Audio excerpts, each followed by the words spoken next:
बस 2 दिन पहले जजमेंट ऑफ द वुल्फ हुआ था, जिसमें लॉर्ड क्रेगन स्टार्क ने कई सारे अलग अलग लोगों को मौत की सजा सुनाई और आज के इस दिन उस मौत के सजा को इम्प्लीमेंट किया जाएगा। यह था wolf of the north lord Cregan Stark का जजमेंट डे।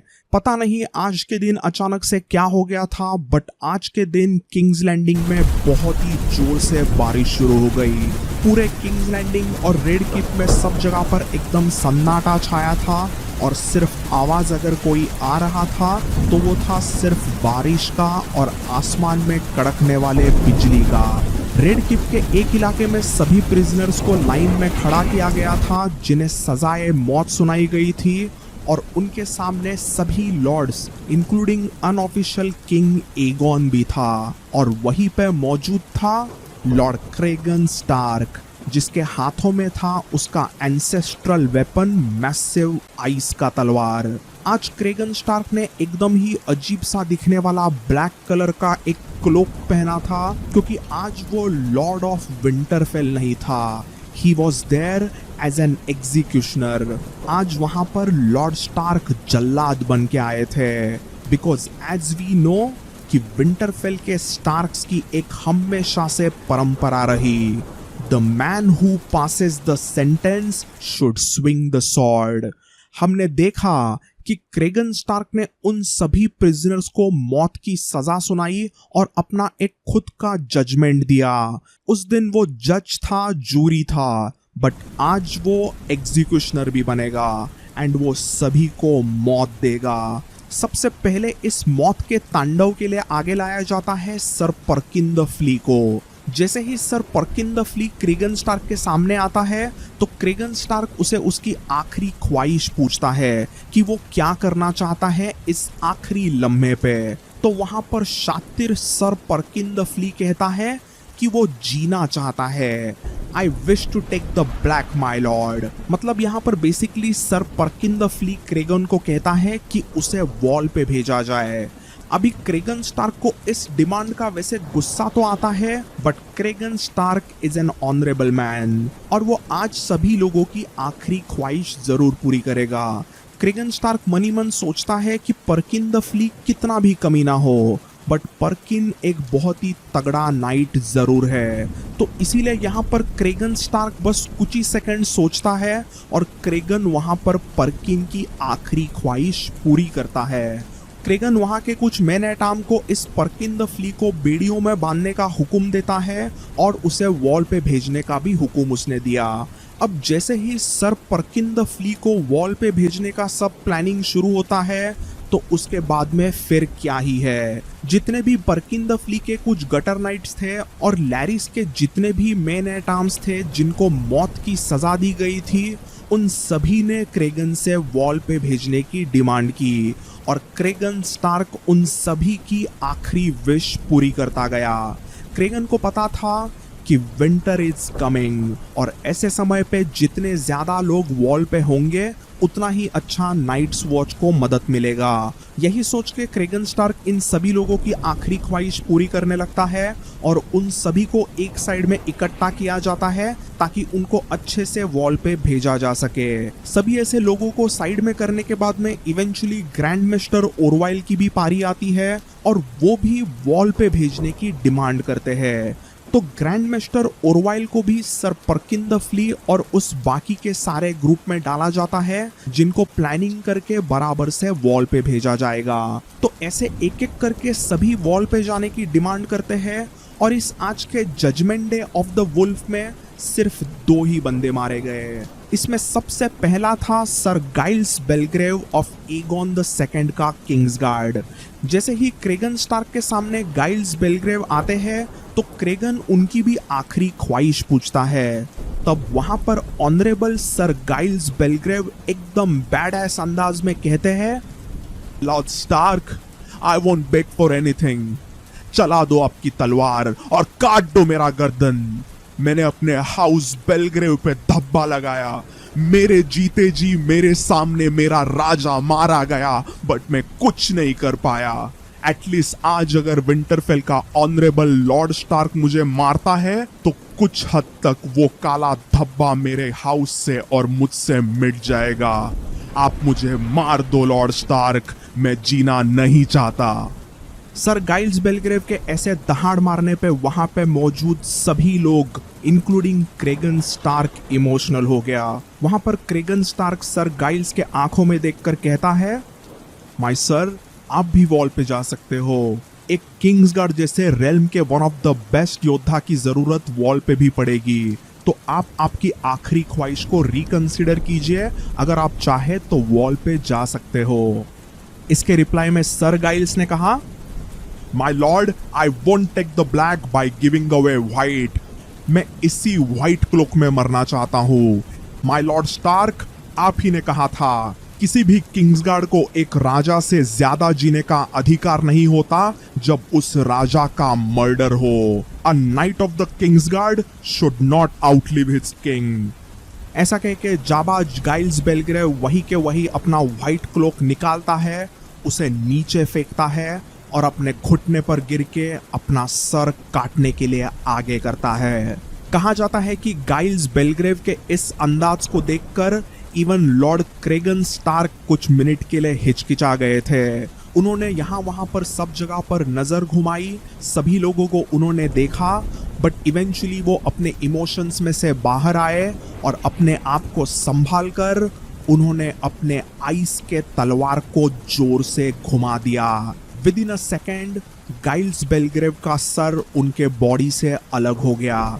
कुछ लोग सर गाइल्स बेलग्रेव के डेड बॉडी को वहां से लेके चले जाते हैं और फिर फाइनली वहां पर आता है डांस ऑफ द ड्रैगन का सबसे शातिर खिलाड़ी, इस पूरे कहानी का one of the best character, the absolute madman Lord Larys Strong. Larys Strong वहां पर क्रेगन स्टार्क के सामने आता है तो क्रेगन स्टार्क खुद ही से कहता है कि लॉर्ड लैरिस आप भी वॉल पर जरूर जा सकते हो, क्या आप उस चॉइस को अपनाना चाहोगे? तो उसके रिप्लाई में पता नहीं कैसे जिंदगी भर एकदम कमीने पंती करने के बावजूद आज के इस दिन पर लैरी स्ट्रॉन्ग के दिल में भी ऑनर आ गया था। ऐसा ही कह लो कि ऑनरेबल लॉर्ड क्रेगन स्टार्क को देख के ही इस लैरिस के मन में भी ऑनर आ गया। यहाँ पर लैरी स्ट्रॉन्ग उस वॉल पर जाने के डिमांड को नहीं एक्सेप्ट करता। वो मरने के लिए रेडी था, बट मरने के पहले उसने अपने जिंदगी का आखिरी मोनोलॉग मारा और कुछ एकदम ही मीठी मीठी बातें की, ऐसी कि मानो उसके होठों से हनी टपक रहा हो। मुझे नहीं जाना नॉर्थ में, उस ठंड में मैं जाके क्या करूंगा? I would rather go to must warmer 7 hells। बस मेरी एक रिक्वेस्ट है माय लॉर्ड, मेरे मरने के बाद ना आप आपके स्वॉर्ड से मेरा ये क्लब फुट भी काट देना। अपनी पूरी जिंदगी इस टूटे हुए अजीब से क्लब फुट को मैं घसीटते लेके चल रहा हूँ। मौत के बाद में सातों हेल्स में मुझे इस क्लब फुट को लेके नहीं घूमना, प्लीज आप उसे काट दीजिए। ऐसा कह के लैरिस वहां पर मुस्कुराता है और उस एकदम ही डेडली पल में भी बिलीव इट और नॉट क्रेगन स्टार्क फुट फुट के हंसने लग गया। वहां पर लैरिस भी हंस रहा है, क्रेगन भी हंस रहा है। ये एक ऐसा पल था कि किसी को कुछ समझा ही नहीं कि हो क्या रहा है, but Cregan knew what time it was. Larys उसके सामने झुकता है और क्रेगन स्टार्क सबके सामने इस one of the greatest character का सर काट देता है। पहले एक झटके में लैरी स्ट्रॉन्ग को बिहेड किया जाता है और दूसरे स्विंग में क्रेगन स्टार्क लैरिस का क्लब फुट वाला पैर भी काट देता है। तो यहाँ पर अभी लैरी स्ट्रॉन्ग के मरने के साथ साथ ही एंशंट हाउस स्ट्रॉन्ग अभी टोटली खत्म हो गया। हाउस स्ट्रॉन्ग के इस तरीके से कंप्लीटली खत्म होने के वजह से ही हमें बाद में एकदम आगे चल के कई सारे स्टोरीज में, गेम ऑफ थ्रोन्स के कहानियों में वगैरह कभी भी हाउस स्ट्रॉन्ग का जिक्र देखने नहीं मिलता, क्योंकि उनका हाउस लैरी स्ट्रॉन्ग के साथ साथ ही खत्म हो गया। ये सब होने के बाद में लैरिस और गाइल्स के कटे हुए दोनों सरों को रेड कीप के गेट पर स्पाइक्स में घुसाकर लगाया गया था, ताकि किंग्स लैंडिंग में सभी को समझे कि रेड कीप में आखिर क्या हुआ है। तो ये सब कुछ होता है और बाकी जो भी प्रिजनर्स वगैरह थे उनको वॉल पर लेके जाने की अरेंजमेंट शुरू हो गई। अगले ही दिन सुबह सुबह और एक स्मॉल काउंसिल की मीटिंग होती है जिसमें क्रेगन स्टार्क अपने boy king Aegon the third से मिलने जाता है। उसके साथ साथ वहां पर black Eli, Raina, Corlys Velaryon वगैरह भी होते हैं और वहां पर क्रेगन स्टार्क एक ऐसा डिसीजन लेता है जिससे सभी लोग इमोशनल हो गए। क्रेगन स्टार्क वहां पर उस स्मॉल काउंसिल के मीटिंग में सबके सामने अपना हैंड ऑफ द किंग का पेन निकालता है और एगोन द यंगर के हाथों में थमा देता है। वो कहता है, my prince, the snows are falling in the north, winter is here, और मेरे नॉर्दर्न लोगों को मेरी जरूरत है। मेरी यहां पर अभी तुम्हें कोई जरूरत नहीं। You are safe my prince, मेरा यहां का काम खत्म, मैं अभी चला वापस विंटरफेल को। क्रेगन के ऐसे कहने पर एगोन वहां पे बहुत इमोशनल हो गया और वो क्रेगन को मनाने लगता है। नो माय लॉर्ड, आप यहीं पे रुकिए, मुझे आपकी जरूरत है, प्लीज आप मत जाइए, आई नीड यू। सभी के सामने एक ये ऐसा लम्हा था जिसमें एक ड्रैगन को वुल्फ की जरूरत थी। क्रेगन वहां पर एगोन को एकदम टाइट हक करके कहता है, माय प्रिंस, मुझे जाना होगा, northern people are waiting for me. मुझे यकीन है कि आप पूरे वेस्टरोस पर अच्छे से रूल करोगे। अभी यहाँ पर मेरा कोई काम नहीं। नॉर्थ में विंटरफेल में मेरा बेटा, मेरी बहन और बाकी सभी लोग मेरा इंतजार करते होंगे। अभी आप यहाँ पर लॉर्ड कॉर्लिस और आपके दोनों सिस्टर्स के साथ में एकदम सेफ हो। मैं वैसे आज ही नहीं निकल रहा, आपका कोरोनेशन और शादी अभी भी बाकी है ना। जैसे ही वो खत्म होगा तो उसके बाद में I have to take your leave. तो जैसे ही एगोन को समझता है कि क्रेगन आज ही नहीं जा रहा, वो कुछ टाइम के लिए रेड किप में जरूर रुकेगा जब तक उसका शादी और कोरोनेशन होगा। तो ये सुन के एगोन को काफी खुशी होती है, बट वो अभी भी थोड़ा सा इमोशनल था। वो रोते रोते ही वापस क्रेगन को टाइट हक करता है। ये सब होने के बाद में Lord Cregan Stark Lord Corlys Velaryon के तरफ देखता है और उनसे उसने हाथ मिलाया। वहां पर उन दोनों लेजेंडरी लॉर्ड्स ने एक दूसरे को कुछ भी नहीं कहा, बट क्रेगन के आंखों में ही दिख रहा था कि क्रेगन ने जिस तरीके से कॉर्लिस वेलारियन को ट्रीट किया उसके लिए क्रेगन काफी सॉरी फील कर रहा था। एंड लॉर्ड कॉर्लिस ने दूसरी तरफ से आंखों ही आंखों में उसे माफ भी कर दिया। तो अभी क्रेगन स्टार्क नॉर्थ में तो जाने वाला है, बट वो अकेला थोड़ी जाएगा। उसके साथ में इस बार नॉर्थ में जाएगी ब्लैक एली, एलिसन ब्लैकवुड भी। कुछ ही टाइम के बाद में क्रेगन स्टार्क और ब्लैक एली गॉड्सवुड में घूम रहे थे और वहां पर उनके बीच में एक बहुत ही अच्छा कॉन्वर्सेशन हुआ। क्रेगन स्टार्क ऐसे ही बातों में कह रहा था कि कैसे उसने ऑलमोस्ट 8000 की आर्मी ऊपर से नॉर्थ में से साउथ में लाई थी और अभी इतने सारे लोगों को वापस नॉर्थ में लेके जाना मतलब एक काफी बड़ा प्रॉब्लम उसके सामने है। क्रेगन स्टार्क ने इतने बड़ी आर्मी को नॉर्थ में से साउथ में लाया था यही सोच के कि इस आर्मी में से कई सारे लोग मारे जाएंगे अलग अलग बैटल्स में, बट ऐसा तो कुछ भी नहीं हुआ। अभी भी ऑलमोस्ट 8 to 10,000 की नॉर्दर्न मैन की आर्मी एकदम अच्छी तरीके से जिंदा थी और इतने सारे लोगों को अभी वापस नॉर्थ में लेके जाना मतलब काफी प्रॉब्लमेटिक होगा। अभी ये प्रॉब्लमेटिक इसलिए होगा क्योंकि इतने सारे मर्दों की वैसे अभी नॉर्थ में ज्यादा जरूरत नहीं थी। इतने सारे मेन अगर वापस से नॉर्थ में जाएंगे तो उनके लिए रिसोर्सेस का इंतजाम करना मतलब एक बहुत ही बड़ा प्रॉब्लम सभी के सामने आएगा। जैसे कि हमने जाना पहले कि नॉर्थ में अभी इस समय पर कड़ाके की ठंड पड़ने लगी है और वहां के खाने पीने के रिसोर्सेस इस समय पर काफी लिमिटेड थे। तो अचानक से ये 8000 लोग वापस नॉर्थ में जाना तो उनके लिए अलग से रिसोर्सेस मैनेज करना मतलब एक बड़ा प्रॉब्लम है। तो ये सुनते ही एलिसन ब्लैकवुड ने एक बहुत ही अच्छा सजेशन यहाँ पर क्रेगन को दिया। एलिसन कहती है, माय लॉर्ड, ट्राइडेंट का रिवरलैंड्स का एरिया, क्राउन लैंड्स का इलाका, कई सारा स्टॉर्म लैंड्स का इलाका और इवन रीच के इलाकों में लाखों मर्द डांस ऑफ द ड्रैगन्स के बैटल्स में मारे गए। इन सभी रीजन्स में इतने सारे मर्दों के मरने के वजह से वहां की कई सारी औरतें विधवा है, वहां के कई सारे बच्चे अनाथ हो गए। तो मेरे मुताबिक आपके नॉर्दर्न मैन को उन सारे औरतों को, उन सभी बच्चों को सपोर्ट करना चाहिए, उन्हें मदद करनी चाहिए। तो बेसिकली यहाँ पर ब्लैक एली क्रेगन को कन्विंस करके कहती है कि जिन भी औरतों के हस्बैंड्स अलग अलग बैटल में मारे गए हैं, उन्हें इन नॉर्दर्न मैन ने सपोर्ट करना चाहिए। इन औरतों को सहारा देने के लिए मैन ऑफ विंटर को यही छोड़ जाओ। तुम्हें वैसे भी नॉर्थ में उनकी जरूरत नहीं है, बट यहाँ पर साउथ ऑफ द नेक में अलग अलग जगहों पर मैन ऑफ विंटर औरतों का ऑनर बचा सकते हैं, उनका सहारा बन सकते हैं। अब अपने प्यारे ब्लैक एली की ये बात क्रेगन स्टार्क कैसे टाल सकता है? क्रेगन कुछ ही टाइम के बाद में अपने नॉर्दर्न मैन की एक बड़ी सी मीटिंग लेता है, जिसमें उसने सभी को हुक्म तो नहीं दिया, बट उसने एक तरह से गुजारिश की कि for the greater good live here, आप साउथ में ही रहिए, ताकि आप अलग अलग औरतों का, बूढ़े बुजुर्गों का और बच्चों का सहारा बन सके। जैसे ही उनका लॉर्ड क्रेगन स्टार्क ये बात कहता है, तो ढेर सारे Stark loyalist man at arms इस बात को अग्री करते हैं। And just like that, man of winter यानी नॉर्दर्न मैन की हजारों विधवा, हजारों विडोज के साथ में मैरिजेस की गई।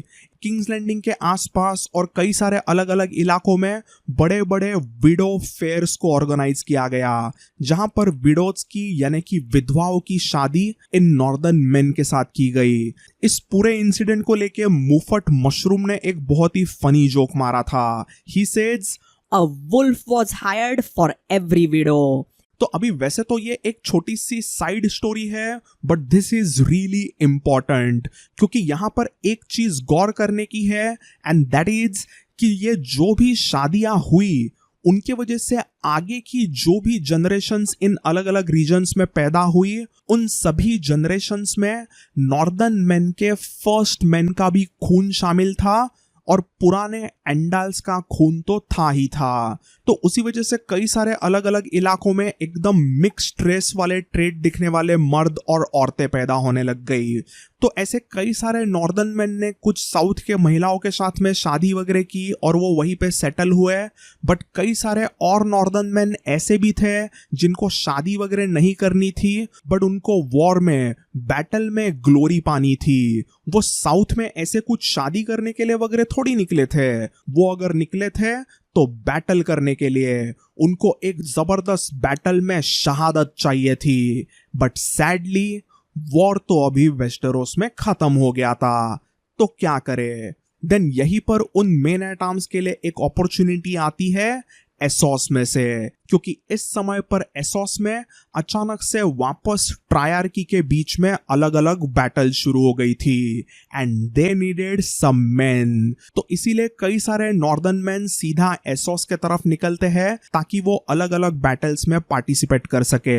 इसमें एक क्रेगन का खास आदमी भी शामिल था, जिसका नाम है हैलिस हॉर्नवुड, जिसे मैड हैल भी कहते हैं, और एक bastard of Flint's Finger Timothy Snow भी था। तो इन्होंने एक द वुल्फ पैक नाम की सेल सॉर्ड कंपनी शुरू कर दी, और ये सेल सॉर्ड कंपनी लेके जाते हैं वो एसोस में। इतना ही नहीं, इवन लैड्स में से ऑस्कर टली ने भी उसका एक सेल सॉर्ड कंपनी शुरू किया कॉल्ड एज स्टॉर्म ब्रेकर्स, और ऑस्कर टली भी उस सेल सॉर्ड कंपनी को लीड करके लेके चला जाता है एसोस में। तो इस तरीके से जिनको बैटल में शहादत चाहिए वो सब लोग निकलते हैं एसोस में, ताकि जो भी उनको हायर कर सके उनके लिए वो फाइट करे और एकदम बैटल में उन्हें शहादत मिले। तो ऐसी कई सारी अलग अलग चीजें होती है, but now this is time to convert prince Aegon into king Aegon the third, which means Aegon the third के कोरोनेशन का समय आ गया है।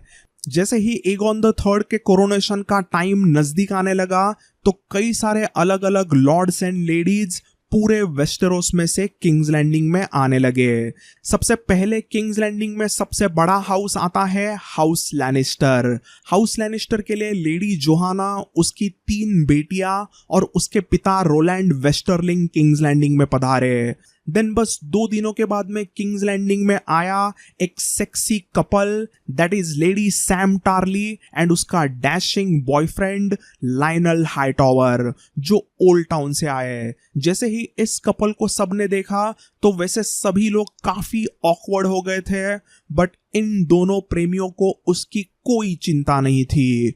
वो बिंदास सबसे मिलते हैं और ओल्ड टाउन से लाया हुआ सोना वो क्रेगन स्टार्क के हवाले करते हैं। अभी वैसे तो हाई सेप्टन को उनके साथ ही आना चाहिए था, बट हाई सेप्टन उनके रिश्ते के वजह से काफी गुस्से में था, तो वो उनको बिल्कुल सपोर्ट नहीं करता और वो अलग से ही एक ताफे के साथ में किंग्स लैंडिंग में पधारा। हाई सेप्टन के साथ साथ लॉर्ड रेडविन, लॉर्ड कॉस्टन और लॉर्ड बीसबेरी ऐसे अलग अलग 3 लॉर्ड्स किंग्स लैंडिंग में पधारते हैं। एंड देन उसके बाद में आती है स्टॉर्म्स एंड से 4 स्टॉर्म में से 3 लड़कियां और उनके नाना जी lord Royce Caron, and obviously उनके साथ होती है जहेरा टारगेरियन।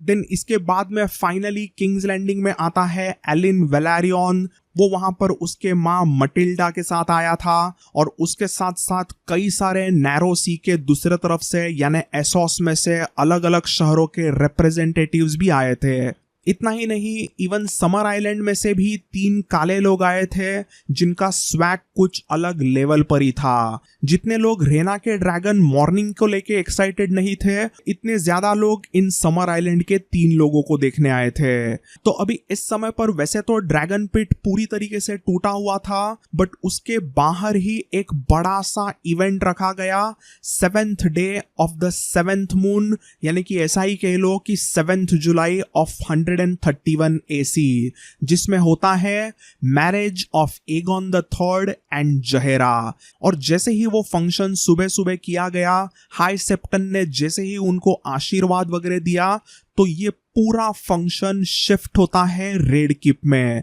क्योंकि रेड कीप में अभी शाम को होने वाला है एगॉन द थर्ड का कोरोनेशन।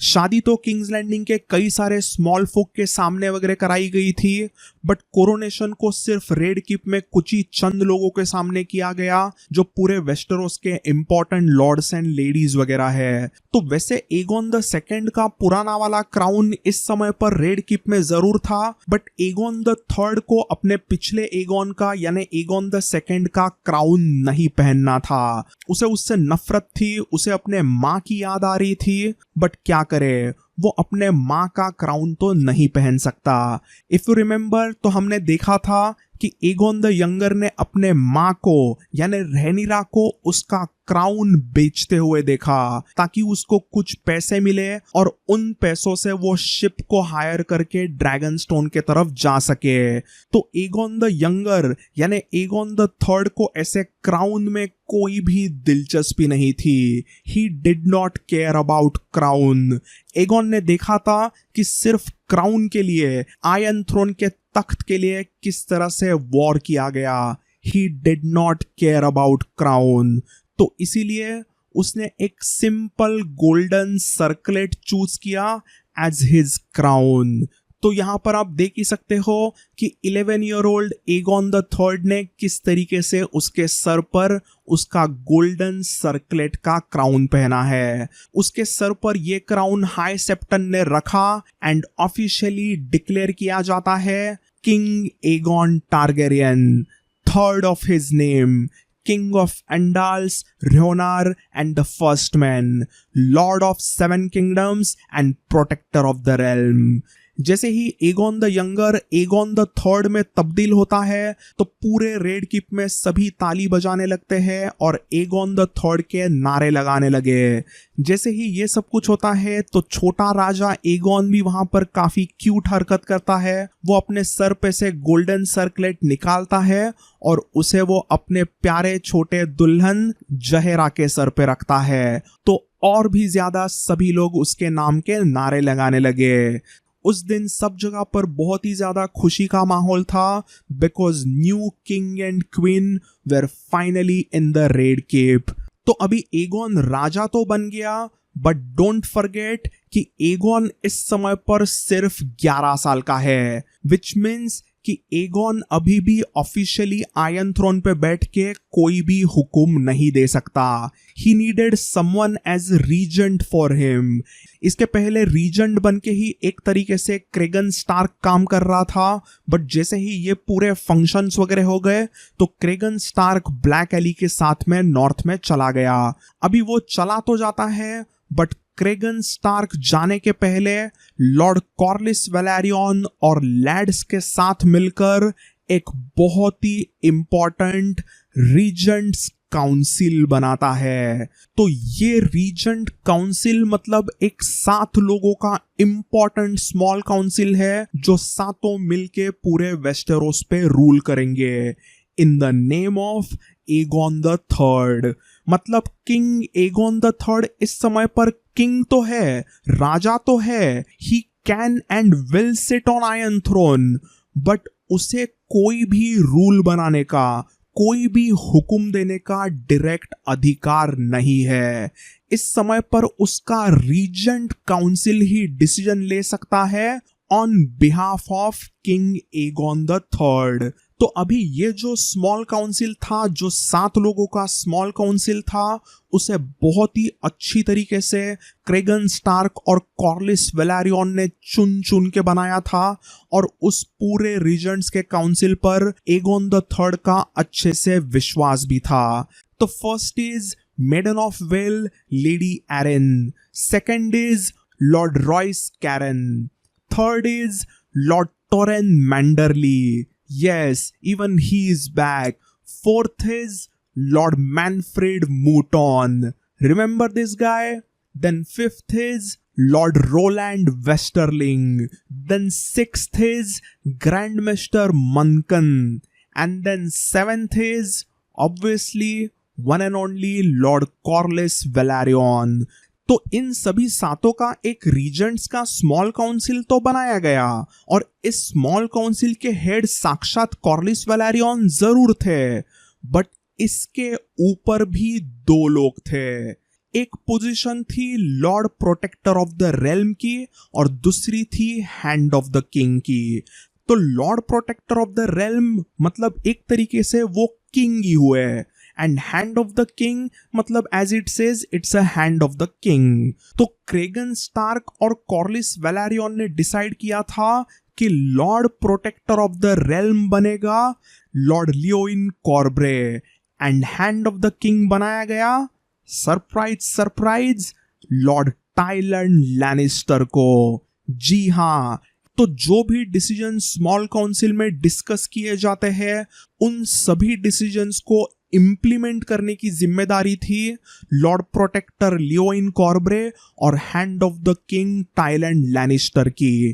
तो अभी जैसे कि हमने जाना कि लॉर्ड टाइलैंड लैनिस्टर को भी हैंड ऑफ द किंग बनाया गया है, तो इसका मतलब लॉर्ड टाइलैंड लैनिस्टर अभी फाइनली एसोस में से किंग्स लैंडिंग में पधार रही है. तो उनके साथ साथ यहाँ पर आया था सर मास्टन वॉटर्स. तो इस सर मास्टन वॉटर्स को किंग्स गार्ड में लिया गया और इवन उसी के साथ साथ वहां पर थे सर विलिसफेल जो अपने कुछ इंजुरीज वगैरह में से अभी उभर गए थे.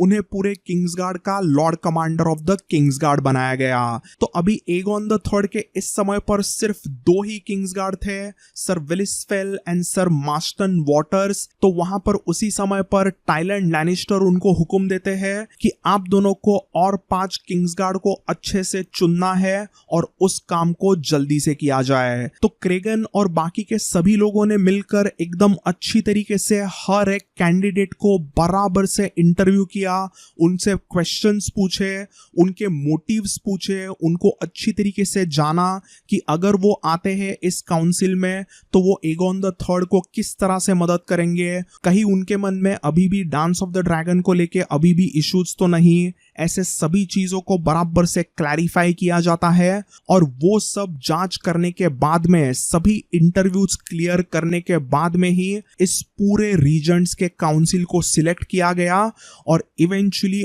उनके ऊपर 2 लोग यानी कि lord protector of the realm Leowyn Corbray and hand of the king Tyland Lannister को हायर किया गया।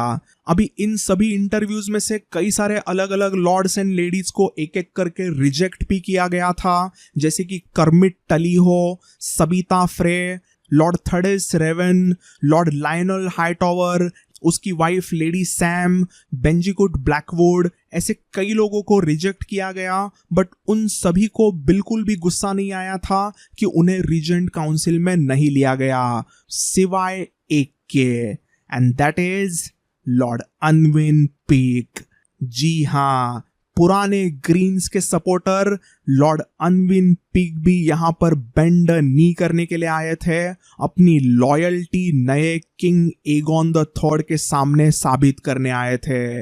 और जैसे ही उन्हें पता चला कि इस एगोन द थर्ड का कोई नया रीजेंट काउंसिल वगैरह बन रहा है, तो उन्हें उस काउंसिल में घुसना था, क्योंकि Unwin Peake loves the power and he wanted to get in. But Cregan Stark और कॉर्लिस वेलारियन ने उनको नहीं लिया, और ये जैसे ही उन्हें पता चला तो उन्हें बहुत ही गुस्सा आया। वो एकदम गुस्से से लाल हो गए और वो चिल्लाए, मेरे जैसे सीनियर लॉर्ड को ये कैसे नहीं ले सकते, नॉर्थ का बच्चा मुझे जज करेगा, देखता हूं मैं उसको बाद में। अनविन पीक ऐसे एकदम गुस्सा होते हैं, बट वो क्या ही करेंगे। फंक्शंस खत्म होने के बाद में वो नीचे साउथ में अपने कैसल पर निकल गए। उनके जैसे ही धीरे धीरे जितने भी किंग्स लैंडिंग में लोग आए थे, जो भी लॉर्ड्स एंड लेडीज माइनर बिगर आए थे, वो सभी एक एक करके अपने कैसल्स पर लौटने लगते हैं। और इसी में हाउस मैंडरली के दोनों ब्रदर्स टॉरेन मैंडरली और मेड्रिक मैंडरली की भी कुछ इंपॉर्टेंट चीजें यहाँ पर यूजफुल होती है। जैसे कि हमने पहले ही अभी देखा है कि लॉर्ड टॉरेन मैंडरली को रीजेंट्स के काउंसिल में लिया गया है, तो उसके भाई मेड्रिक मैंडरली के ऊपर एक और ही रिस्पॉन्सिबिलिटी दी गई। लॉर्ड मेड्रिक मैंडरली के एक शिप नॉर्थ स्टार में से जो भी क्रिमिनल्स थे, यानी सर पर्किन द फ्ली और बाकी के जो भी क्रिमिनल्स थे जिनको वॉल पर भेजना था, उनको इस शिप में से भेजा जाने लगा। तो ये north star ship sir Perkin the flea और बाकी सभी कैदियों को लेके सीधा वॉल के तरफ निकलती है। बट यही कुछ 2 हफ्तों के बाद में एक अजीब सी न्यूज अपने रीजेंट्स के काउंसिल को पता चली कि एक कैदी उस शिप में से गायब हो गया है, and that is grand maester Orwyle. शातिर ग्रैंड मास्टर ओरवाइल ने हाउस मैंडरली के किसी एक बंदे को कुछ पैसे खिलाए या क्या किया पता नहीं, बट कैसे तो करके ओरवाइल वहां से भाग निकले। मेड्रिक मैंडरली ने जैसे ही ये सब कुछ जाना तो उसे इतना गुस्सा आया कि उसने ओरवाइल के जगह पर अपने ही कुछ मेन एट आर्म्स को ही वॉल पर भेज दिया। तो अभी ये ग्रैंड मास्टर ओरवाइल कहां पर छुपे हैं, उनके साथ क्या होगा और आगे इस पूरे सागा में क्या क्या चीजें होगी जो आएगा ऐसे ही कुछ ही टाइम में, तो वो अगर मिस ना हो तो उसके लिए इस चैनल को सब्सक्राइब कीजिए, वीडियो को लाइक कीजिए एंड ऐसे ही आपका सपोर्ट बरकरार रखिए। सो थैंक्स फॉर वॉचिंग दोस्तों this video. I will see you all in the next one. चाओ।